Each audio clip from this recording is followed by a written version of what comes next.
Welcome back, piglets, to another installment of Culture by the Uncultured. We are your illustrious hosts, Daniel, Sam, and Taylor B. How are you guys doing today? I'm in a state of constant pain. Ouch. Man, I can't beat that. I can't just come and be all happy after something like that. I mean, you can, So, but I'm having a great day so far, and the work went pretty smooth. So I'm ready to get this started. I'm ready to get that paycheck. That's what I'm ready for.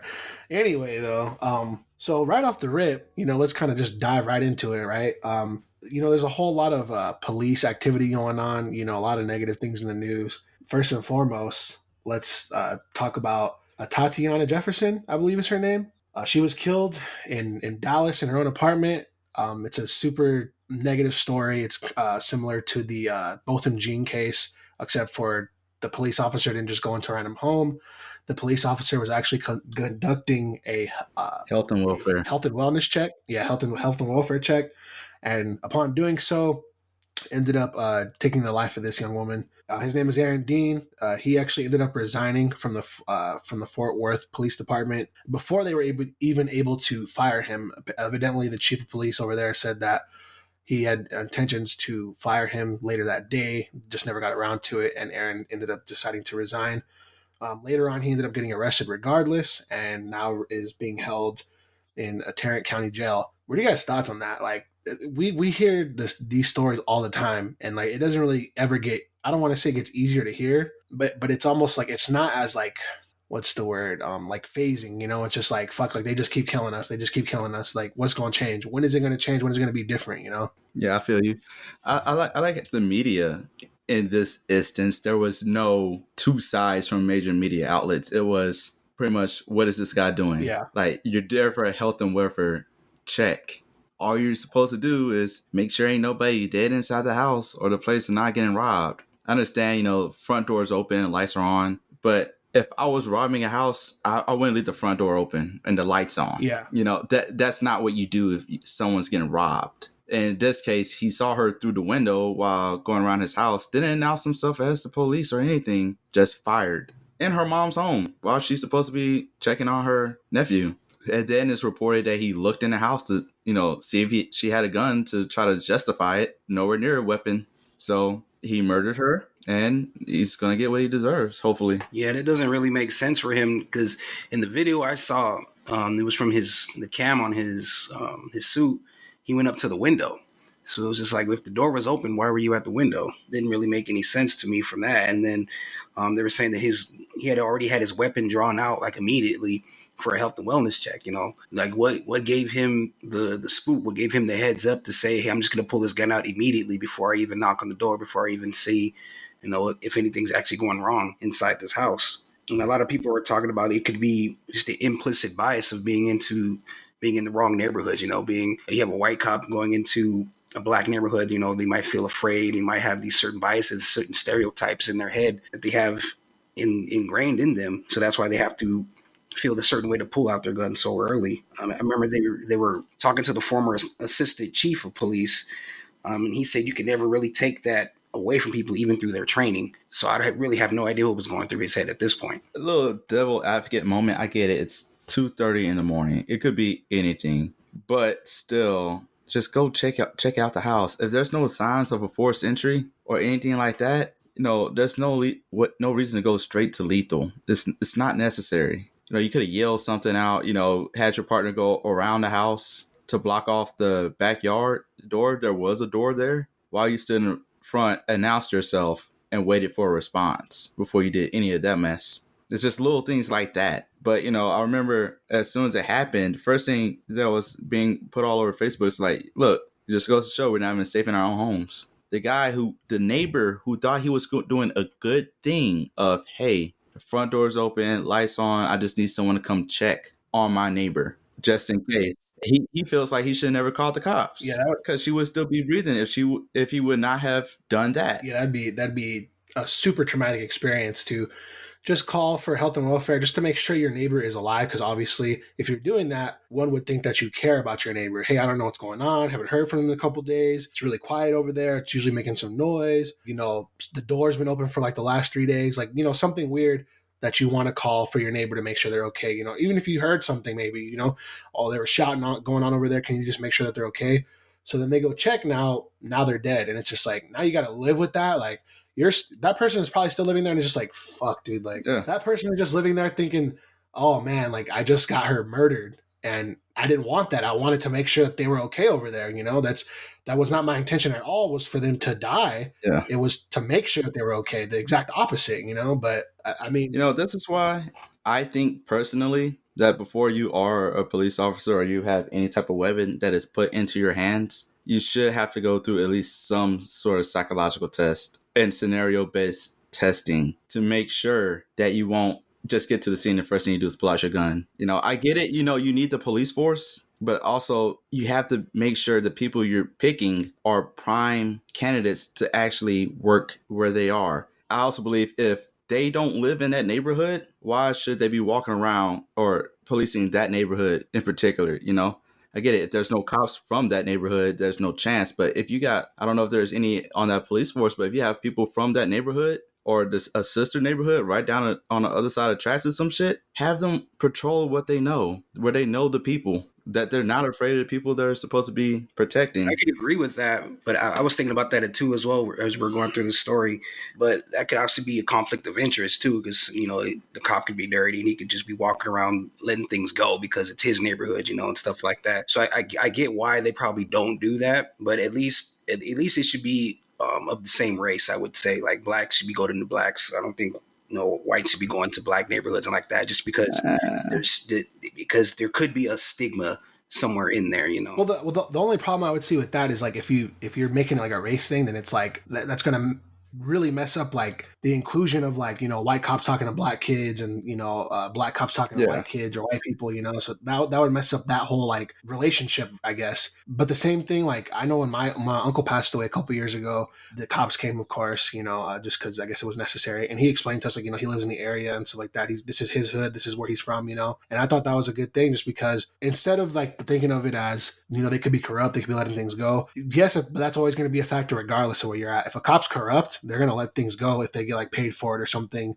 or if they're in with the gangs, whatever. It's not going to matter. They're going to just do that regardless if that's their neighborhood or not. I would think that somebody would be more inclined to do that if it's not their neighborhood, because then they don't got to worry about their family being in harm's way or anything like that, Yeah. So if they are there, then it's like it's easier for them to be like, hey man, like why are you doing this, and instead of just necessarily like making a big deal out of nothing, saying something little and then getting like super aggressive, and then like that's how we get like the terrible stories of like a traffic stop gone wrong or something, or people going to jail for life for a little bit of bud they had on them or something, versus like now we can get people to come, or now we can get somebody from the neighborhood and be like, bro, why are you doing this, like especially if they know them, then it's just like, why are you being a knucklehead? If you're a kid, if you grew up in the neighborhood, and about like the neighborhood kids and stuff, they know you, like you're kind of like you're the local cop. So if you're doing your job and like policing the community and stuff, then people are going to know you. People are going to want you to help them. People are going to come to you like, hey, Officer Johnson, how's it going today or whatever. The adults are going to be cool with you being around the kids and stuff. You want to build up that repertoire so that you can mitigate these like really terrible atrocities that are being committed all across the country, really, But if we don't have that, if nobody cares about the community that they're policing because they're not from there, then it's just like this atrocity and many others like it are just going to keep continuing to go on over and over and over again. Yeah, and I noticed another pattern with some of these shootings. They're not usually like veteran police officers that are committing these shootings. These are usually people that have been on their police force for like 1 to 5 years, or they got fired from another station for whatever reason, and a different police station picked them up and hired them, and so on and so forth. So it's people that are new to the area that they're probably policing, or don't have as much experience, not to just do something stupid or reckless. Yeah, I can totally see that. But as far as like splitting like black cops in black areas, white cops in white areas, I don't think it needs to be that. But having cops from the same area that they're patrolling is really nice. Like have a cop that's really familiar. Like this is my area. I've been working this area for a while now. I know either veteran leaders, cops or cops from that area. Yeah, I know some of the people in this area. They'll tell me what's up, or that I know where the spots are in this area. They're trouble or whatnot. I know what looks funny. It's just like, Taylor, you were an MP. I know you patrolled a little, but you've done it. Yeah. You go in an area, you know immediately when something looks off. Yeah. Because you've just been there. And you learn all the hiding spots where people like to go. You'll pull up on a spot and then all of a sudden the car turns on and pulls off because they see a cop there, and it's like, oh, well, whatever was going on there ain't going on now. Let's be honest. You only know that because that's, you were looking for somewhere to just take a nap. Ain't that the truth, boy? Oh, Somebody man. in my damn spot. Hey, those safety naps are important, man. Facts. But no, for real, this is something that should not have happened at all. Like, it could have been avoided on multiple levels. You have a neighbor now that feels like he was the cost of a young girl's life. You have a nephew who was playing video games with his aunt. You have a mom that I think she was in a hospital or sick or something. It's affecting everybody. And this is right after the Geiger case closed and she got sentenced. And it's so crazy because it's not just the police that are kind of like making things hard for people. You got to think about it, the justice system as well. And in a similarly related topic, with Robert Chip Olson, who was found guilty of aggravated assault, making a false statement, and 2 counts of violation of oath. But they found him acquitted on 2 felony murder charges. One of his victims was Anthony Hill, a 26-year-old Afghanistan war vet. This actually took place a couple years ago in 2015, and he just found guilty of all these charges, and he's actually due to be sentenced November 1st. You got to think that how is it that a man can be found guilty of all these other things, but the murder charges he's acquitted of? How does that even make sense? I actually have the answer to that because I researched it. Go ahead. Well, something like this, they're never going to get you a murder charge except for Amber Geiger, because if in the court of law they look up the definitions of things.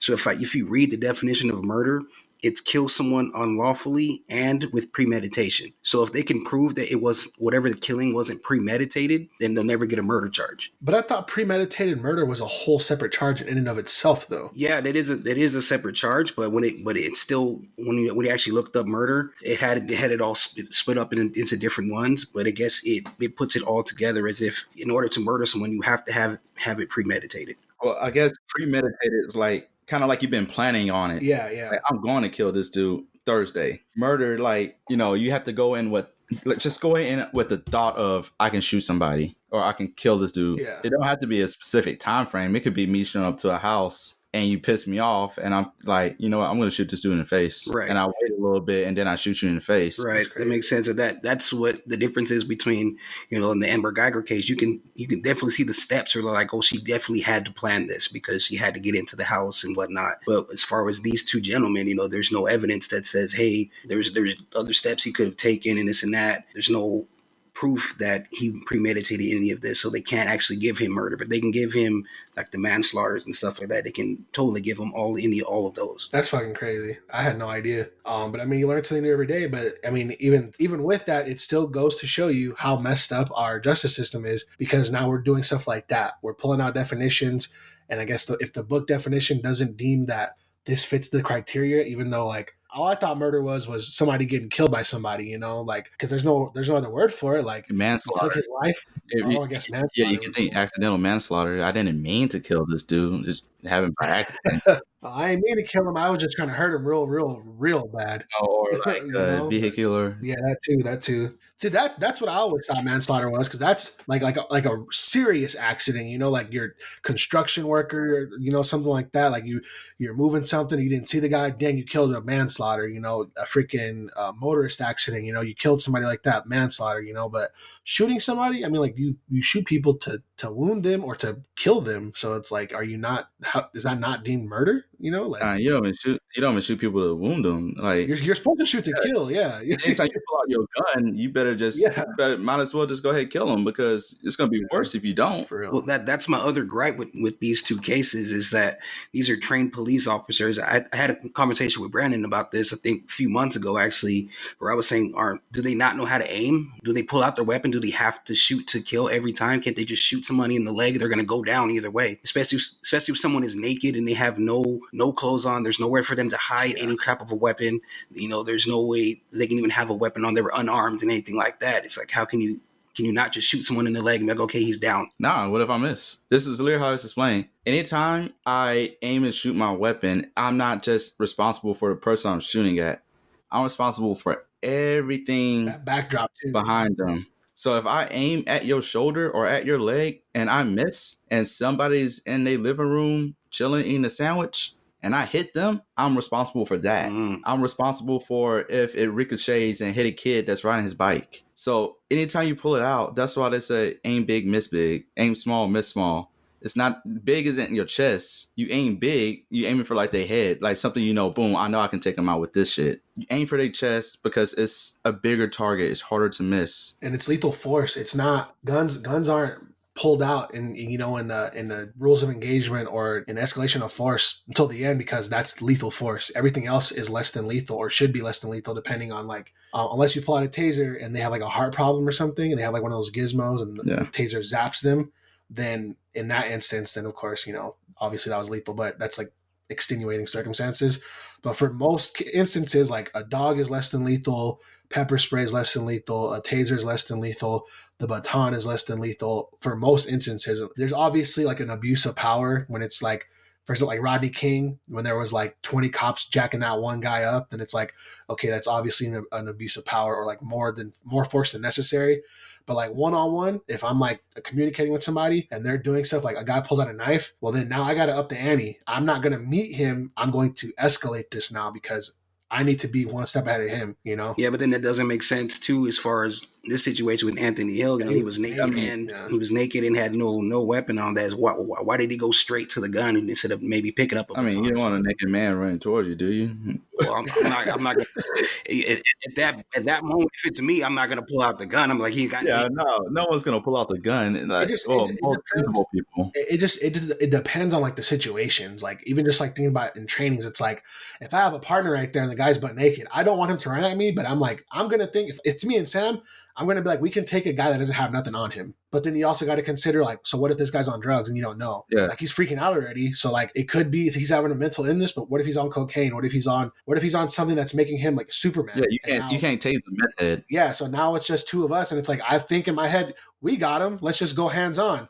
But now he rushes at Sam, hits him one time, Sam is knocked unconscious, and now it's me versus this guy, and I'm rolling around with him, and now he's reaching for my gun. It's always a complicated situation. That's like when you said earlier you wanted to play devil's advocate, it's like I put myself in that situation sometimes too, where I try to think, okay, like I see how this is wrong, but let me try to put myself in the cop's shoes. What did he see? What did he possibly go through? What did he have on his belt? Like there's all kinds of things you can ask, but it's like overall, it's like it's always a terrible situation. It's like, man, it's a loss of life. Yeah. Nobody wants to, I would hope at least that nobody wants to kill somebody. Everybody wants to go home. Everybody wants to make sure everybody else goes home, There are people that want to kill people, for sure. And they find ways to do it like, I'm going to go join the army so I can kill somebody, Yeah. Same thing for cops. There's cops that plant stuff all the time, but it's just most of the time you would hope that when people are doing things, it's for the right causes and not just to like harm people or other people. Because then you know who's going to deal with them. The big old God. You know what I'm saying? Yep.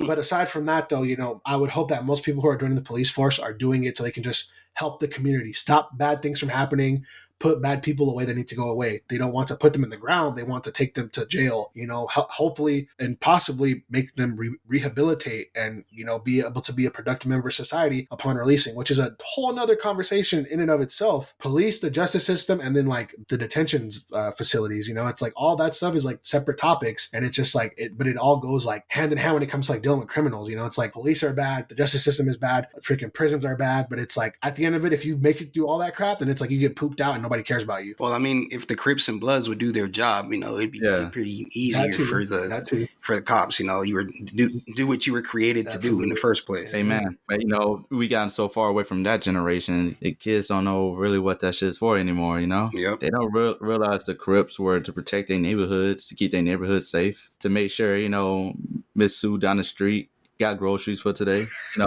These badass kids ain't tearing up her yard or something like this. There's no drugs in my neighborhood. Facts. That was an oddly specific name. I don't know. That's just like the first thing that popped up in my head. So I went for it. Speaking of cops and the military, apparently the federal court deems that the VA must pay for veterans' non-VA hospital emergency room bills. What do y'all think about that? I was seeing that my dad hates going to the VA, and Because they have terrible hospitals, right? there are some of them are good, some of them are, but some of them aren't. They're like behind on like technology, this, that, and other. So many people. I mean, think about how many vets that there actually are. And you have a few hospitals around the world that can help them, you know? Yeah. Like my dad has to go to is 20, 30 minutes away from the house. Yeah. So if he has an issue, he has to drive all the way out there to go to the hospital. If it's an emergency, Yeah, that's you know? far. And if you drive out there, there's another hospital that's literally 5 minutes from the house. Go to that hospital. It's a good thing. You know, you got people that decide, you know, I'm going to get out. I'm going to live out in the middle of nowhere where I can be free and I can have my land and do whatever I want to do. But the VA hospital is an hour and a half, you know, somewhere else. Or it's like an 8-hour drive or something like If only that. there was some way for, you know, somebody important, you know, in like politics or something to take care of that kind of stuff, you know. I mean, you know, maybe somebody that potentially could be sitting in a dinner with Mark Zuckerberg, maybe. Interesting. Mhm. Well, we'll get to. I think we're gonna get to that later, huh? Yeah, well, it kind of affects me too because my dad's down in Louisiana, and I lost count of how many surgeries he's had in the last 2.5 years. I think I lost count of something about 5 Dang. different surgeries he's had, and he's going through colon cancer treatments and all that too.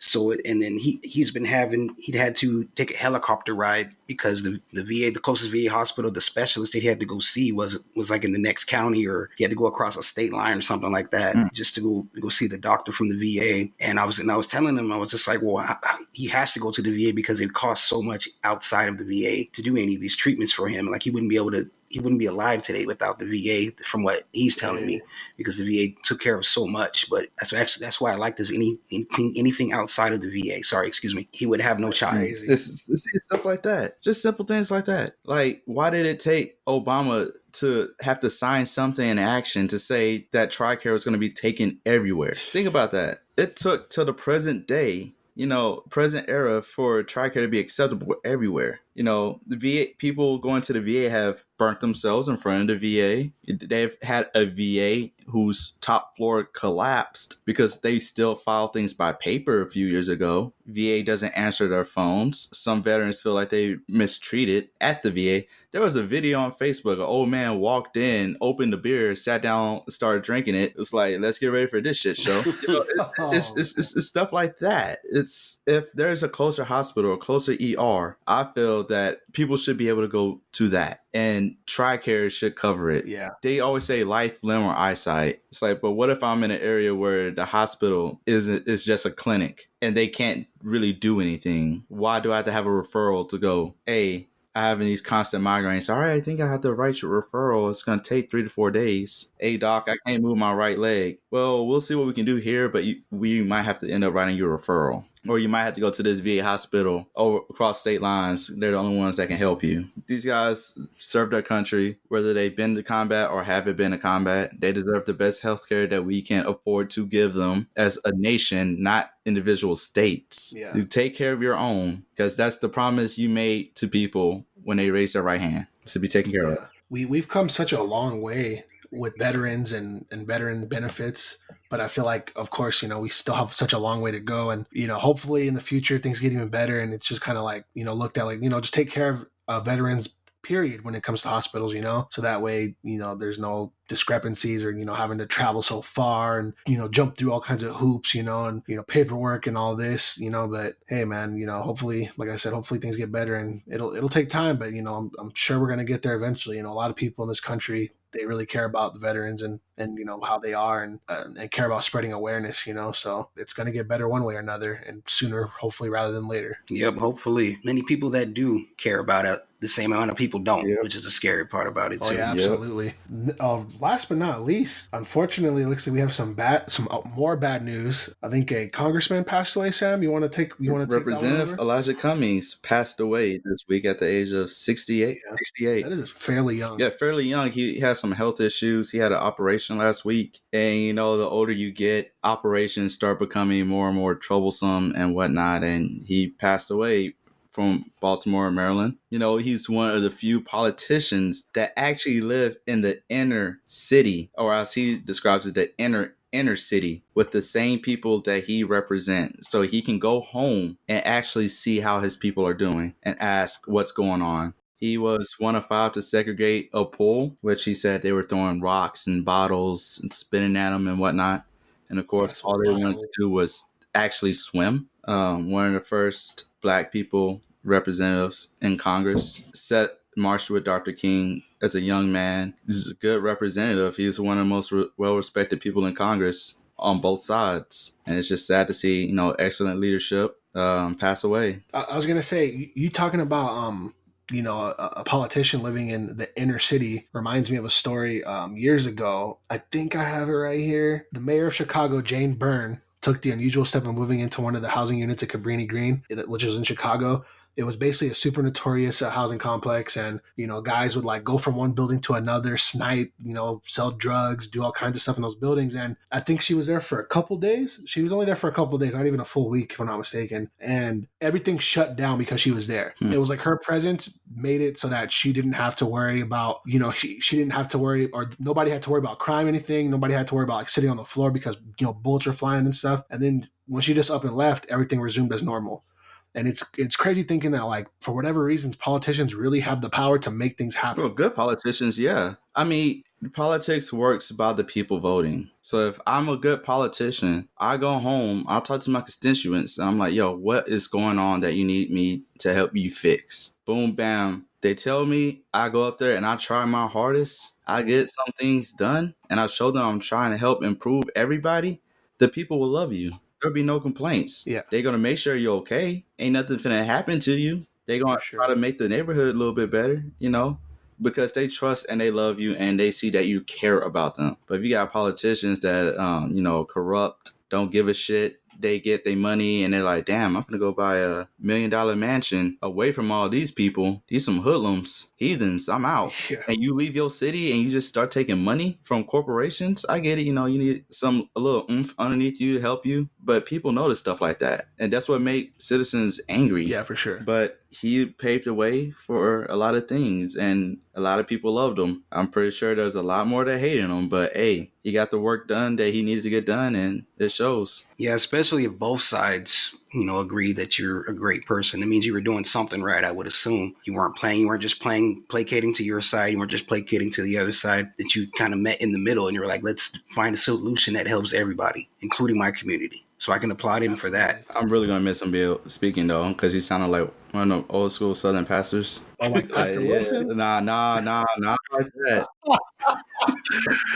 We're not going to get into that right now. That's going to be Coach After Dark. Adult discussion. Oh, my God. Yo, no. God gave that man a tongue to preach the word. And he was preaching something else. Oh, good Lord. Speaking of tongues, you know who might got a wicked one? Mark Zuckerberg. He's out here, letting us spill our dirty little secrets and then just giving out our information. And apparently he's been having some dinners with some characters. Characters isn't the word. Characters is not the word. Especially, these little dinners, politicians supposed to sometimes say who they going to dinner with when they're like having meetings and shit like that. Yeah. But to have unlisted dinners with, one of the biggest media outlets, social media outlets there is, and having a lot of the leadership for the Republican Party behind closed doors having these meetings. And then, Facebook refused to take down a false Trump ad that was proven to be false, saying that, once a politician pays for the ad, they don't remove it no matter what. Yeah. And because it's freedom of speech, even if it's fake, false speech is still speech. Yeah. So, it goes hand in hand. We know Mark Zuckerberg was selling our information and shit like that. We know that's why he didn't get in trouble when he had to appear before the Senate, talking about why he let the Russians bots pretty much resume doing whatever the hell they wanted to do. Yeah. Which I'm not saying those senators were a part of any of that, but you can't play to one side and let them trash the other side while y'all sitting back there eating dinner, watching the whole show go down. And it's so scary too, because you just think about like the whole like leakage of information. and that he can just do whenever he wants. And it would be so easy for him to like release that information so that he could help whoever wanted the information to win any kind of, political race. Yeah. He'll know people's interests, he'll know their wants, he'll know their needs, and he'll know what to say. It's so scary, and it just kind of bleeds deeper and deeper to like, the government being corrupt, social media being corrupt and things like that. And it's just like, man, like we can talk about this right now, then all of a sudden I bet you after we're done with this, I can go on Facebook and then there's gonna be an article about Mark Zuckerberg or something. Oh, yeah. He is saying, Honestly, that's why like social media, I don't post and be like active on social media as much as I used to. It's like, Yeah. as soon as it turns out that Mark Zuckerberg can pretty much do whatever the hell he wants with your information, I'm like, okay, I'm gonna be even more careful what I post or share and whatnot. Absolutely. I'll still shit post, share some crap. But then it's like, do you want your birthday out there? Yeah. Do you want your personal information out there? Do you want do you want to pay for something through Facebook or anything like that? It just becomes a slippery slope after a while. And you're just like, man, like, you might have your settings on private, but it's like, it don't matter if it's on private. If somebody has access to everyone's information, like private ain't stopping Facebook from sharing that. Slippery slope. It literally means I can make a political ad and pay for it on Facebook, and there's nothing they can do to take it down because they will be violating their own policies. So you can pretty much post some ridiculous, outlandish crap as long as it's not racist or sexist or any of that. But nothing you can do. You can show as much hate as you want to in an ad or false narratives. Yeah, there's like two main places where the most business takes place. The most nefarious places to take business. One's at the golf course and one's at dinner. It definitely looks very nefarious, or very ominous for him to be having dinner with all these random people that play both sides of the coin, because I read in The Art of War, the one place you want to be in a war is right in the middle, supplying both sides. Mm-hmm. So if he's out there giving information to both sides, to everyone he can give to the highest bidder, how is anyone's information safe? It's not. That's the whole key point. It's not. People love to spy, and Facebook is one of the easiest way to spy on somebody, especially if they're one of those people that just post without thinking. I can scroll down my Facebook right now, click on some random person, and probably tell you more information than is necessary about this person, their whole bio, whatever they post. And I'm guilty too. My bio, I don't think I have a bio, but like some of my information is on there, and it really does make me rethink about stuff like that. Yeah, what you post, what you buy, everything. A wise man once told me, cash only transactions, homie. Yeah. The feds can't audit if they don't know you bought it. And it's super crazy. So like on our side of things, it's like the government is corrupt. It's so scary. We kind of like worry about like the fear of, being ruled by like a corrupt government or like a dictatorship almost, or like, just the wrong hands and the wrong people being in power. But man, you go south of that border though, oh man, they on some whole other stuff right now. In Culiacán, they wilding down there, boy. The drug cartels, they running stuff, boy. You guys heard about this story, right? About the drug cartels pretty much running things down there? Yeah. Or in the city at least? So they went down there in the Sonolian city of Culiacán. The cartels were down there, and I guess a couple of soldiers, about like 30 soldiers and police officers or something like that. They went to go capture the son of El Chapo. His name is, I just had it right here, Ovidio Guzman. 28-year-old. They had indicted him on trafficking cocaine, marijuana, and meth. A couple hours after they, the soldiers and all them got him and they ran through the city or whatever, cartel came and they was like, not release him. And they was like, oh, bet, y'all got it. Boy, those dudes were out there in the streets, blowing up cars, blocking off pathways so the no reinforcements could come in. They had freaking AKs, all kinds of big old guns, 249s, 50 cals, snipers, anti-tank RPGs. Like they had a whole like freaking sounds like a militia, basically. And it's not even that it was like that many people. It's like, I mean, there's more of them than there was of the military that was down there. But I mean, like, could you imagine having to just be like, you know what, they got it. Tell the soldiers to let them go because we don't want to lose no more lives. We don't want to be a danger to the public. It's crazy out there right now, man. And people are out there, they're saying businesses are still closed. People are sleeping where they were at. People are freaking they don't want to go outside because it's like after what just happened. And some of the videos I've seen like on Twitter and stuff, it's like something out of Call of Duty, bro. Like gunfire all over the place. Everybody's down on the ground trying to like not to get shot at by a stray bullet. You got guys, you got the feds and everything, and like the guy in the army, the military in their suits, going after the guys, and it's just like, bro, like I couldn't imagine being in a war zone like that. Like it's one thing to be like at like literal war with like another country or something, and you're being invaded or you're invading. But could you imagine like your own country, like just your own city fighting itself? Like that's a scary thought, man. Happens all the time, down there at least. Yeah. We hear about it all the time. And, people in the States like to say, oh, the war on drugs. No, they have the war on drugs. Oh, fact. We have our government be like, yo, you can't relax and enjoy yourself by smoking weed, and we're going to put you in jail for life if you have a joint on you. For real, for real. They down there killing cops. Yeah, those cops weren't ready for that action. Like let's be honest. What happened? Niggas ain't ready for action.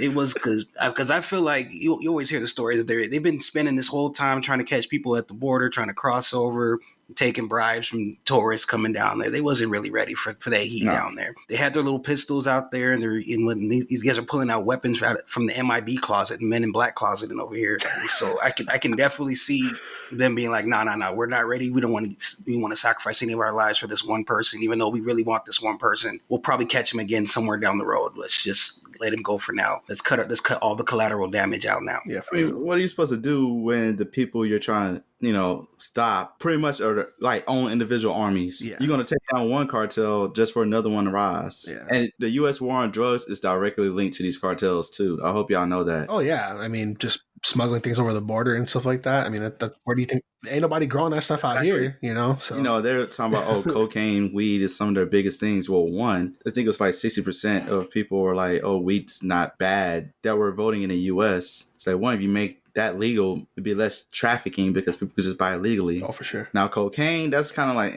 that's an iffy one, Cocaine is a hell of a drug. Yeah, I don't want to see too many more crackheads outside of 7-Eleven or the gas station when I'm trying to get to work in the morning. Man. Feel me? Yeah. But even then, it's like Republicans and older people are all arguing that the deregulation of marijuana was going to be like horrible. But then you look at states like Colorado and Washington who deregulated marijuana, They're doing fine. and it's fine. They have more income. When Canada made marijuana legal, they sold out. The stores sold out the same day, dang near. I'm not going to buy it off of some dude down the corner if it's illegal and like risk it when it's legal. Yeah, for real. You tell me I could buy it in the store where it's cool, but I buy it from him down the street and it's going to put me in jail. I'm going to just walk down to the store. I don't need a drug dealer no more. You're putting people out of service. Not too many people do cocaine anymore. I mean, we can get into heroin, but that's probably a conversation for another time. Yeah.